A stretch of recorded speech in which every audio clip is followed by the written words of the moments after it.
दर्शक बंधु यही 2025 ଜାନୁଆରୀ 1 ତାରିଖ ଦିନ ଯଦି ଏହି କାମଟି କରିଦେଉଛନ୍ତି ନିଶ୍ଚିତ ଭାବରେ ଆପଣଙ୍କୁ ମା ଲକ୍ଷ୍ମୀଙ୍କର ବିଶେଷ କୃପା ପ୍ରାପ୍ତି ହେବ ଏବଂ ଆପଣଙ୍କର ଦାରିଦ୍ର୍ୟତା ମଧ୍ୟ ସବୁଦିନ ପାଇଁ ନାଶ ହୋଇଯିବ।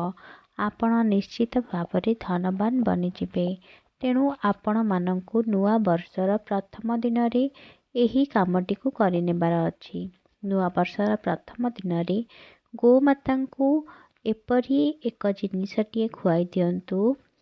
ଗୋମାତାଙ୍କର ଆପଣଙ୍କ ଉପରେ କୃପା ହେବ ଏବଂ ଏହା କରିବା ଦ୍ୱାରା ଭଗବାନ ବିଷ୍ଣୁ ଏବଂ ମାତା ଲକ୍ଷ୍ମୀ ଆପଣଙ୍କ ଉପରେ ଅଶେଷ କୃପା ବୃଷ୍ଟି କରିବେ। ଦର୍ଶକ ବନ୍ଧୁ, ନୂଆ ବର୍ଷର ନୂଆ ସକାଳରେ କିଛି ଏପରି କାମ କରିବା ଯାହାଦ୍ୱାରା ଆମର ପୁରା ବର୍ଷଟି ଆନନ୍ଦରେ କଟିବ।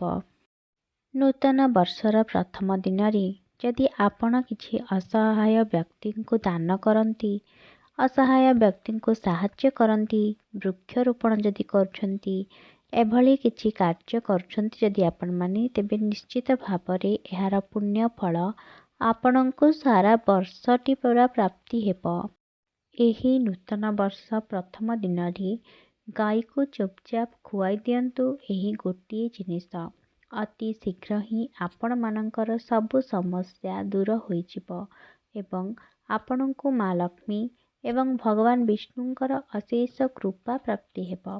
ଧନ ଧାନ୍ୟରେ ଆପଣଙ୍କର ଘର ପୂରି ଉଠିବ ଏବଂ ଆପଣଙ୍କ ମନସ୍କାମନା ମଧ୍ୟ ପୂର୍ଣ୍ଣ ହେବ।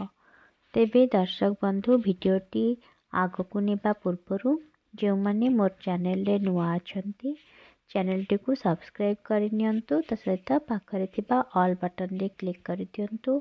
ଆଉ ମୋର ଭିଡ଼ିଓଟିକୁ ଗୋଟିଏ ଲାଇକ୍ କରିବା ପାଇଁ ଜମାରୁ ବି ଭୁଲନ୍ତୁ ନାହିଁ। ଆସନ୍ତୁ ଦର୍ଶକ ବନ୍ଧୁ, ଜାଣିବା କ'ଣ ସେଇ ଜିନିଷ ଯାହାକୁ ଗୋମାତାଙ୍କୁ ଖୁଆଇ ଦେବା ଦ୍ୱାରା ଏହି ନୂଆ ବର୍ଷ ପ୍ରଥମ ଦିନରେ ଯାହାଦ୍ୱାରା କି ଆମ ଘରେ ଧନର ବୃଦ୍ଧି ହୋଇଥାଏ। ଦର୍ଶକ ବନ୍ଧୁ, ଶାସ୍ତ୍ରରେ ଗାଈକୁ ଗୋମାତା ବୋଲି ବର୍ଣ୍ଣନା କରାଯାଇଛି ଏବଂ ସମସ୍ତ ଦେବାଦେବୀ ମଧ୍ୟ ଗୋମାତାଙ୍କୁ ପୂଜା କରିଥାନ୍ତି। ଗାଈର 5ଟି ଦ୍ରବ୍ୟ ଯାହାକି ଗୋବର, ଗୋମୂତ୍ର, ଦହି, କ୍ଷୀର ଏବଂ ଘିଅ, ଏହି 5ଟି ଦ୍ରବ୍ୟକୁ ଅତ୍ୟନ୍ତ ପବିତ୍ର ବୋଲି ମନାଯାଇଥାଏ। ଦର୍ଶକ ବନ୍ଧୁ, ଏହି ଗୋବରରୁ ବେଲଗଛର ଉତ୍ପତ୍ତି ହୋଇଛି ଏବଂ ସେଥିରେ ମା ଲକ୍ଷ୍ମୀ ବାସ କରିଥାନ୍ତି। ଏହି ଗୋବରରୁ ପଦ୍ମଫୁଲ ମଞ୍ଜିର ମଧ୍ୟ ଉତ୍ପତ୍ତି ହୋଇଛି। ଦର୍ଶକ ବନ୍ଧୁ, ପ୍ରାଚୀନ କାଳରୁ ପ୍ରତ୍ୟେକ ମାଙ୍ଗଳିକ କାର୍ଯ୍ୟରେ କ୍ଷୀରର ବ୍ୟବହାର କରାଯାଇଥାଏ। ଘିଅରୁ ଅମୃତର ଉତ୍ପତ୍ତି ହୋଇଛି। ଗୋମାତାଙ୍କ ଶରୀରରେ 33 କୋଟି ଦେବାଦେବୀ ବାସ କରିଥାନ୍ତି।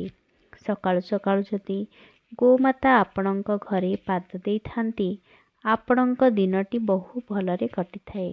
ଯେଉଁ ମନୁଷ୍ୟ ବିନା ସ୍ୱାର୍ଥରେ ଗୋମାତାଙ୍କ ସେବା କରିଥାଏ, ସେହି ମନୁଷ୍ୟ ସମସ୍ତ ସୁଖ ସୁବିଧା ପ୍ରାପ୍ତ ହୋଇଥାଏ। ଯେଉଁ ନାରୀ ଘରେ ବନାଯାଇଥିବା ପ୍ରଥମ ରୁଟିଟିକୁ ଗାଈକୁ ଖୁଆଇଥାଏ, ସେହି ନାରୀ ସାରା ଜୀବନ ସୁଲକ୍ଷଣୀ ହୋଇ ରହିଥାଏ। ତାର ଘରର ପିଲାମାନେ ଦୀର୍ଘାୟୁ ହୋଇଥାନ୍ତି। ଶାସ୍ତ୍ରରେ ଗୋମାତାଙ୍କୁ ମା ଲକ୍ଷ୍ମୀଙ୍କ ସ୍ୱରୂପ ବୋଲି ମନାଯାଇଥାଏ। ଗୋମାତାଙ୍କୁ ପୂଜା କରିବା ଦ୍ୱାରା ଆପଣଙ୍କ ଜୀବନରୁ ଦାରିଦ୍ର୍ୟତା ଦୂର ହୋଇଯାଇଥାଏ। ପ୍ରାଚୀନ କାଳରୁ ହିଁ ଗୋମାତାଙ୍କ ସେବାର ପରମ୍ପରା ରହିଆସୁଅଛି ଏବଂ ପ୍ରାଚୀନ କାଳରେ ମୁନି ଋଷିମାନେ ମଧ୍ୟ ଗୋମାତାଙ୍କ ସେବା କରୁଥିଲେ। ଗୋମାତାଙ୍କ ସେବା କରିବା ଦ୍ୱାରା ଅନେକ ପାପ ନଷ୍ଟ ହୋଇଯାଏ। ମନୁଷ୍ୟକୁ ମୋକ୍ଷ ପ୍ରାପ୍ତି ହୋଇଥାଏ। ଗୋମାତାଙ୍କ ସେବା କରିବା ଦ୍ୱାରା ସବୁ ପାପ, ସବୁ ଦୋଷ ମଧ୍ୟ କ୍ଷୟ ହୋଇଥାଏ। ଯଦି ଆପଣଙ୍କ ଘରେ ସବୁବେଳେ ଅଶାନ୍ତି ଲାଗି ରହୁଛି, ଗୋମାତାଙ୍କୁ କିଛି ସବୁଜ ଘାସ ଖାଇବାକୁ ଦିଅନ୍ତୁ। ଗାଈର କ୍ଷୀର, ଗୋବର, ଦହି, ଘିଅ ଏବଂ ଗୋମୂତ୍ର, ଏହି 5ଟି ଦ୍ରବ୍ୟର ମିଶ୍ରଣରେ ପଞ୍ଚଦ୍ରବ୍ୟ ବନାଯାଇଥାଏ। ଏହାକୁ ପଞ୍ଚଗବ୍ୟ ବୋଲି ମଧ୍ୟ କୁହାଯାଇଥାଏ ଏବଂ ଏହା ପାପ ନାଶକ ହୋଇଥାଏ।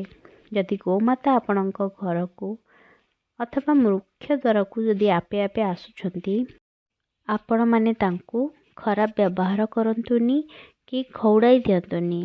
तांकू किछि ना किछि खाइबाकू दियंतु, जहाँ आपण मानकर घरे अच्छी तांकू खाइबाकू दियंतु। किछि भी बाड़ा बाड़ी न करिकी तांकू न घौड़ाइकी रुटी जदि आपणक घरे अच्छी आपण माने विशेष कर रुटी मध्य खुआई पारिबे। यह बहुत शुभ होइथाय गोमाता को किछि खाइबाकू देबा द्वारा। किंतु तांकू केबे भी घौड़ाई दियंतु नाही। जदि गोमाता आपणक गृहरु मन दुखरे चली आछंती तेबे माँ लक्ष्मी मध्य आपणक गृहरु चली जाती। माँ लक्ष्मी आपणक घर को परित्याग करिथांती। प्रत्येक दिन गृहिणी माने गोमाता पई रुटी बनाइबा उचित एवं श्रद्धार सहित गोमाता को खाइबाकू देबा उचित। एहा द्वारा आपणक उपरे गोमाता आशीर्वाद प्राप्ति होइथाय एवं आपणकर सबु मनस्कामना मध्य पूर्ण होइथाय। किंतु गोमाता को किछि लोक बासी खाद्य बा खराब होइथिबा खाद्य खुआई दी थांती। एहाकू शास्त्र रे महापाप बोली वर्णना कर जाइछि। गाई एक शाकाहारी एवं पुण्यात्मा प्राणी अटे। तेणु गाईर खाद्य केबे भी आमिष दियंतु नहीं। एपरी कार्य करिथबा व्यक्ति को महापाप लागिथाय। जदि गोमाता आपणक घर को आसीछंती तेबे गोमाता पिठी रे जो कुबड़ रही थाए से कुबड़ को स्पर्श करंतु। यह करिबा द्वारा आपणकर अनेक गुड़िए रोगरू आपणको मुक्ति मिलिथाए। शास्त्र रे वर्णना कर जाइछि जो व्यक्ति निस्वार्थपर एवं श्रद्धार सहित गोमाता सेवा करिथाए सेमानंकर केबे भी अकाल मृत्यु होई न थाए एवं सही व्यक्ति को सौभाग्य प्राप्ति होइथाए। तेणु एही नुआ वर्ष प्रथम दिन आपण माने गोमाता को रुटी नेकी खाइबा पई दियंतु। श्रद्धार सहित गोमाता को खाइबा पई दियंतु। यह अत्यंत शुभ होइथाय। या द्वारा माँ लक्ष्मी आपणको कृपा निश्चित भाबरे करिवे। आशा करी मोर एही वीडियोटी आपण माननकु निश्चित भाबरे हेल्पफुल हेतिबो। जदि आपण माननकु मोर वीडियोटी भल लागिथाय गोटे लाइक करंतु, शेयर करंतु, सब्सक्राइब करबा पई जमर भी भूलिबे नहीं। नेक्स्ट आउ एक वीडियोटी आपण मानक पई नेकी आसीबी। सेते पर्यंत विदाय दियंतु। रहिली नमस्कार।